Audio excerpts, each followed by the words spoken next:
Pendengar, Bupati Sumba Barat meminta Dinas Naketrans dan PT Penyedia Jasa Tenaga Kerja Migran segera menyelesaikan tindak pidana perdagangan orang di Sumba Barat. Selengkapnya dilaporkan Jerry Lende dari Sumba. Pada tahun 2023 tercatat sebanyak hampir 300 orang warga NTT menjadi korban trafficking dan tindak pidana perdagangan orang. Dan mirisnya ada korban yang meninggal dunia. Upaya untuk memberantas kasus tindak pidana perdagangan orang di Kabupaten Sumba Barat terus diperketat oleh pemerintah daerah Kabupaten Sumba Barat. Pemerintah daerah Kabupaten Sumba Barat meminta kepada pihak Naketrans dan PT Penyedia Jasa Tenaga Kerja untuk segera menuntaskan persoalan ketenagakerjaan yang berhubungan dengan tindak pidana perdagangan orang di Kabupaten Sumba Barat. Disampaikan Bupati Sumba Barat Yohanes Dade dalam sambutannya yang dibacakan Sekretaris Daerah Kabupaten Sumba Barat pada acara sosialisasi prosedural tenaga kerja migran yang bekerja di luar negeri melalui jasa pengiriman tenaga kerja, bahwa pihak Dinas Naketrans dan Transmigrasi bersama PT Jasa Tenaga Kerja dapat melakukan seleksi tenaga kerja yang ketat sesuai dengan prosedur hukum yang berlaku, serta melakukan pembinaan yang ketat tentang pekerjaan yang hendak dikerjakan pekerja migran sebelum dilakukan pengiriman kepada pihak penerima jasa tenaga kerja, baik untuk penerima tenaga kerja domestik maupun penerima tenaga kerja di luar negeri.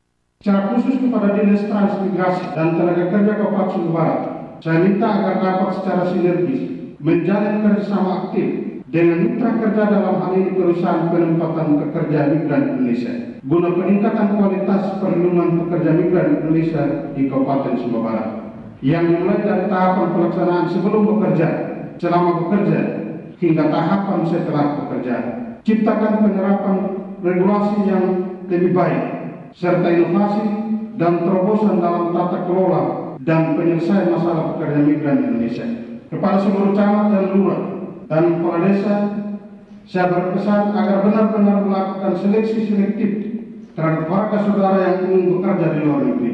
Jika warga saudara ingin bekerja menjadi TNI, maka gunakanlah jalur yang resmi dan prosedur.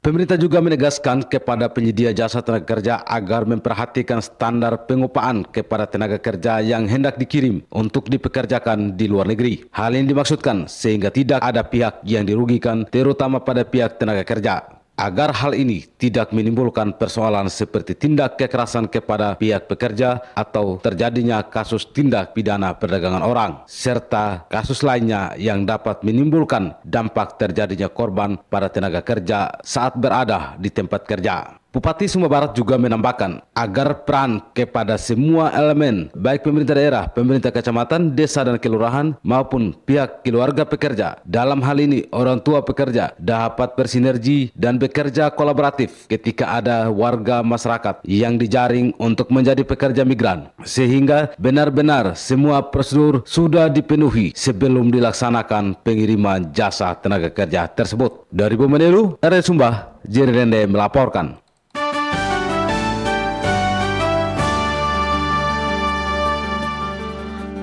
Terima kasih Anda masih mendengarkan Warta Berita NTT Pagi. Dan dari Sumba Barat kita menuju ke Alor. Cuaca ekstrim, adanya ancaman gelombang pasang air laut, nelayan pesisir pantai Mali, Kabupaten Alor sementara waktu belum beraktivitas melaut. Selengkapnya